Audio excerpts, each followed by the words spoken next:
Selamat siang, kami dari kelompok 6. Pada kesempatan kali ini dan melalui video ini, kami akan menyampaikan hasil tugas kami, yaitu mengenai kasus sengketa tanah adat di Kalteng, yaitu hukum tak lagi berfungsi sebagai pelindung yang adil, tapi sebagai tameng kekuasaan. Maka sebelum itu, izinkan kami memperkenalkan anggota kelompok kami. Yang pertama, saya pribadi, yaitu Sabrina Aulia Rahma. Saya Lina Sianti. Saya Adita Ramadhani. Saya Muhammad Rashid. Saya Ahmad Bapak Ataya. Dan semoga atas penyampaian ini bisa menjadikan kita wawasan dan menjadikan pelajaran kita. Baik, pada kesempatan kali ini di sini saya akan menjelaskan bagaimana awal mulanya terjadi kasus ini. Jadi kasus ini itu bermula dari adanya perselisihan antara masyarakat adat Dayak Telawang yang berada di Provinsi Kalimantan Tengah dengan perusahaan perkebunan sawit, yaitu adalah PT Bina Sawit Abadi Pratama, yang dimana PT ini masih di bawah kelompok usaha Sinarmas. Dan pada kasus ini yaitu ada 3 pihak yang terlibat. Yang pertama adalah masyarakat adat Dayak Telawang, dan yang kedua ada pihak perusahaan, yang dimana pihak perusahaan ini adalah sebagai pihak pengelola perusahaan. Lalu yang terakhir, yang ketiga, yaitu adalah pemerintah daerah beserta instansi negara yang bertugas mengeluarkan izin usaha dan membantu menyelesaikan sengketa terkait tanah ini. Masalah utama yang terdapat pada kasus ini yaitu adanya perbedaan dan perselisihan mengenai hak kepemilikan tanah yang berada di lokasi dan wilayah yang sama. Masyarakat adat Dayak Telawang ini sudah tinggal dan mengolah tanah tersebut secara turun-menurun sebagai tanah ulayat milik bersama. Di sisi lain, pemerintah justru memberikan izin hak guna usaha ini kepada perusahaan di wilayah yang sama dan tanpa izin serta persetujuan dari masyarakat setempat. Dan selain itu, perusahaan ini juga tidak memiliki kewajiban untuk menyediakan lahan plasma yang dimana seharusnya menjadi hak yang diterima oleh warga setempat. Perselisihan ini terjadi secara bertahap, yang dimana setelah izin usaha diberikan kepada perusahaan, perusahaan pun mengolah serta membuka lahan, dan perusahaan pun melarang masyarakat untuk masuk serta memanfaatkan lahan yang mereka kelola sejak lama, dan warga pun tidak setuju dan menolak tindakan tersebut. Namun tidak ada kesepakatan yang bisa menyelesaikan masalah ini, dan keadaan pun semakin memuncak sehingga pada akhirnya perusahaan mengajukan tuntutan hukum perdata sebesar lebih dari 100 miliar rupiah kepada 3 orang tokoh yang selalu memperjuangkan hak masyarakat, yaitu Justinus, lalu Kepala Desa Dematius, dan anggota Dewan Parimus. Dan kasus ini kemudian didaftarkan di Pengadilan Negeri Sampit dengan nomor perkara 28/PDT-G/2026/PNSPT. Dan sampai sekarang pun kasus ini masih berlanjut dan belum mendapatkan jalan keluar yang adil dan memuaskan bagi semua pihak yang terlibat. Selanjutnya, saya akan menjelaskan mengenai hubungan hukum para pihak dalam kasus sengketa tanah adat di Telawang.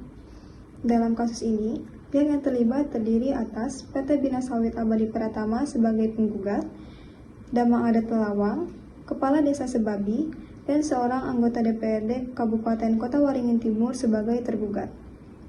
Selain itu, terdapat masyarakat hukum adat Dayak Telawang yang juga memiliki kepentingan langsung karena sengketa ini berkaitan dengan hak-hak mereka atas tanah adat. Hubungan hukum para pihak muncul akibat konflik mengenai tanah adat dan pelaksanaan komitmen perusahaan terhadap masyarakat sekitar. Oleh karena itu, sengketa ini tidak hanya melibatkan hubungan hukum antara perusahaan dan para tergugat, tetapi juga berkaitan dengan perlindungan hak-hak masyarakat adat. Dari hasil analisis kami, PT Bina Sawit Abadi Pratama sebagai penggugat memiliki hak untuk mengajukan gugatan dan memperoleh perlindungan hukum atas kepentingan usahanya. Namun, perusahaan juga berkewajiban menghormati hak masyarakat adat serta menjalankan kegiatan usaha sesuai ketentuan hukum yang berlaku. Di sisi lain, Damang Adat berperan dalam menjaga dan memperjuangkan hak-hak masyarakat adat. Kepala desa berperan mewakili dan menyampaikan aspirasi masyarakat, sedangkan anggota DPRD menjalankan fungsi representasi dan pengawasan untuk memperjuangkan kepentingan masyarakat. Sementara itu, masyarakat hukum adat Dayak Telawang merupakan pihak yang memiliki kepentingan langsung dalam sengketa ini, karena hak-hak mereka atas tanah adat berpotensi terdampak. Oleh sebab itu, mereka memiliki hak untuk memperoleh pengakuan dan pelindungan atas hak-hak tradisionalnya, sesuai dengan ketentuan peraturan perundang-undangan. Selanjutnya ada permasalahan hukum. Dalam kasus ini berpusat pada wan prasasti yang dilakukan PT Bina Sawit Abadi Pratama atas kewajiban plasma yang tidak pernah dipenuhi kepada masyarakat adat Dayak Talawang. Berdasarkan pasal 1243 KUH Perdata, pihak yang tidak memenuhi perikatannya wajib memberikan penggantian kerugian. Kewajiban plasma ini pun sebenarnya sudah diatur secara tegas dalam Permentan Nomor 98 Tahun 2013 yang mewajibkan perusahaan perkebunan membangun kebun plasma minimal 20% dari total luas lahan yang diusahakan. Tidak dipenuhinya kewajiban ini selama bertahun-tahun telah menimbulkan kerugian ekonomi yang nyata bagi masyarakat sekitar. Yang memperparah situasi juga, alih-alih menyelesaikan kewajibannya, PT BAP justru mengajukan gugatan perdata lebih dari 100 miliar rupiah kepada para tokoh yang membela masyarakat. Tindakan ini melanggar asas etikat baik dalam pelaksanaannya perjanjian sebagaimana diatur pasal 1338 ayat 3 KUH Perdata. Dari sini setidaknya ada 4 potensi pertanggungjawaban hukum yang dapat dikenakan kepada PT BAP. Yang pertama, ada gugatan perdata atas uang prestasi berdasarkan pasal 1243 dan perbuatan melawan hukum berdasarkan pasal 1365 KUH Perdata. Yang kedua, pelanggaran hukum perkebunan yang dapat berujung pada pencabutan IUP bahkan gugatan ke PT UN atas legalitas hak guna usaha yang diterbitkan tanpa mempertimbangkan hak wilayah. Ketiga, potensi pidana berdasarkan pasal 385 dan 335 KUH Perdata, serta pelanggaran Undang-Undang Nomor 39 Tahun 1999 tentang hak asasi manusia atas dugaan kriminalisasi para pembela masyarakat adat. Keempat, pelanggaran kewajiban CSR atau Corporate Social Responsibility berdasarkan pasal 74 Undang-Undang Nomor 40 Tahun 2007 yang berujung pada sanksi administratif hingga pencabutan izin usaha. Dengan demikian, PT BAP berada dalam posisi hukum yang rentan dari berbagai sisi yang ada, dan masyarakat adat Dayak Talawang sesungguhnya dapat dan memiliki dasar hukum yang kuat untuk menuntut keadilan di pengadilan. Nah, jadi permasalahan sengketa tanah ini adalah antara dua pihak, yaitu PT Bina Sakti dan juga masyarakat adat Dayak di Talawang. Posisi masyarakat di sini itu sebenarnya kuat karena mereka itu dilindungi oleh konstitusi. Nah, kenapa demikian? Karena pada pasal 18B ayat 2 dan pasal 28I ayat 3 Undang-Undang Dasar 1945 mengatakan bahwa negara itu melindungi dan mengakui hukum adat dan hak tradisional, dan juga pada pasal 3 UU-PA nomor 5 tahun 1960 juga mengakui hak ulayat. Demikian juga dengan Undang-Undang HAM nomor 39 tahun 1999 yang mengakui dan melindungi hak masyarakat atas tanah dan sumber daya alam. Dan perlu diketahui juga, damang adat sekitar itu sebenarnya diakui oleh Perda Kalteng. Intinya PT Bina Sakti dan masyarakat itu terikat janji plasma, yang mana ini sebenarnya sah di mata hukum karena memenuhi pasal 1320 yang menyebutkan harus adanya kesepakatan, yaitu kesepakatan dari kedua belah pihak, maupun dari PT Bina Sakti dan juga dari masyarakat adat sekitar.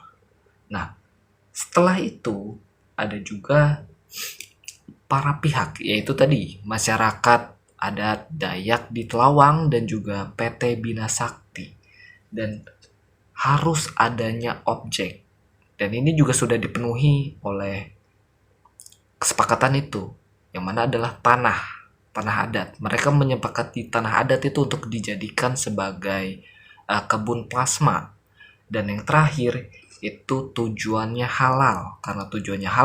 Karena ini memenuhi pasal, jadi ini halal. Tujuannya adalah untuk membangun kebun plasma di atas tanah tersebut. Nah, yang jadi permasalahan di sini adalah pada pasal 1338 ini itu mengikat dan wajib dilaksanakan. Kalau tidak akan terjadi wan prestasi. Dan itu yang terjadi pada PT Bina Sakti. Mereka tak kunjung membangun kebun plasma itu tadi yang padahal sudah terdapat perjanjiannya. Karena PT Bina Sakti tak kunjung membangun kebun plasma itu, terjadi lawan prestasi berdasarkan pasal 1243 KUHP.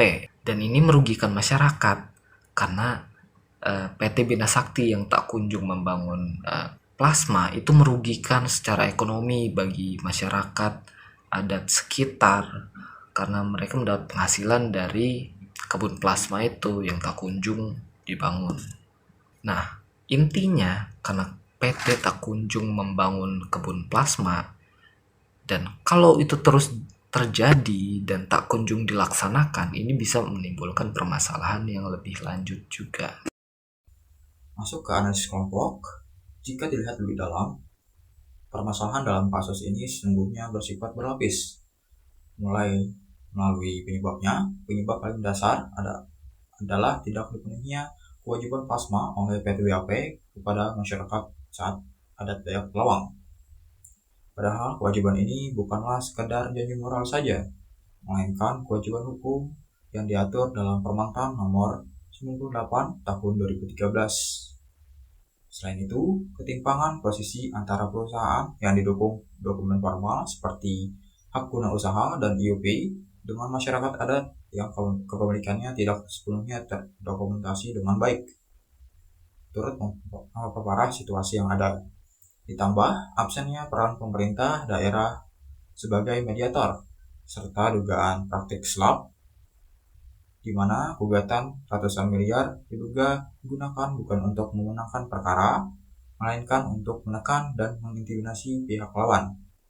Dari sisi tanggung jawab, PT BAP adalah pihak yang paling utama bertanggung jawab karena tidak memenuhi kewajiban plasma dan mengajukan gugatan yang secara etika bisnis sendiri tidak dapat dibenarkan sama sekali. Bertentangan dengan prinsip good governance dan pasal 74 Undang-Undang PT nomor 40 tahun 2007 tentang CSR atau Corporate Social Responsibility. Pemerintah daerah pun tidak lepas dari tanggung jawab karena menimbulkan izin tanpa konsultasi dengan masyarakat adat yang melanggar prinsip FPYC.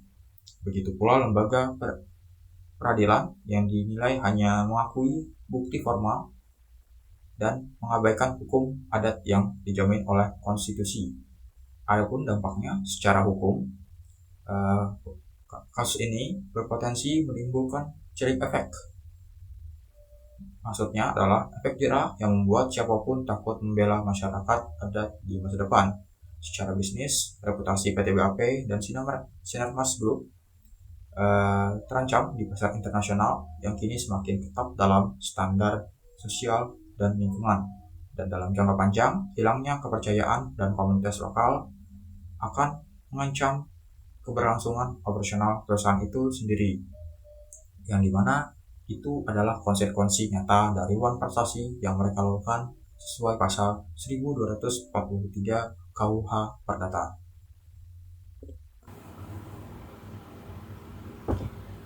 Baik, selanjutnya solusi dan rekomendasi. Yang pertama, solusi hukum. Penyelesaian kasus ini dapat dilakukan dengan beberapa cara sekaligus. Langkah pertamanya adalah melalui musyawarah dan mediasi yang diatur oleh pemerintah daerah. Karena pendekatan ini paling sesuai dengan nilai-nilai hukum adat Dayak Telawang. Jika musyawarah dan mediasi tidak berhasil, masyarakat adat dapat mengajukan gugatan balik kepada PT BAP dengan dasar wan prestasi berdasarkan pasal 1243 KUHP untuk menuntut pemenuhan kewajiban terkait lahan plasma sekaligus ganti kerugian yang telah ditimbulkan oleh PT BAP. Selain itu, jika terbukti izin usaha PT BAP dikeluarkan tanpa memperhatikan hak ulayat masyarakat, maka dapat dilakukan pengujian legalitas izin tersebut melalui Pengadilan Tata Usaha Negara. Bantuan hukum dari Lembaga Bantuan Hukum dan Komnas HAM Juga sangat penting untuk melindungi tokoh masyarakat yang saat ini sedang menghadapi gugatan bernilai ratusan miliar rupiah. Sekaligus perlu didorong agar pemerintah segera membentuk regulasi anti-SLAPP guna mencegah penyalahgunaan instrumen hukum sebagai alat intimidasi terhadap para pembela hak masyarakat adat di masa depan. Baik, selanjutnya yaitu langkah preventif atau langkah-langkah pencegahan dalam sengketa tanah. Yang pertama yaitu pemetaan dan legalitas wilayah adat lebih awal. Maksudnya wilayah milik masyarakat adat harus dipetakan dan diakui secara hukum sejak awal, agar tidak terjadi tumpang tindih dengan izin perusahaan. Yang kedua, penerapan prinsip FPIK secara ketat. Maksudnya ini masyarakat harus diberi informasi lengkap dan dimintai persetujuan terlebih dahulu sebelum proyek dijalankan. Nah, yang ketiga, regulasi yang melindungi pembela masyarakat dari gugatan SLAPP.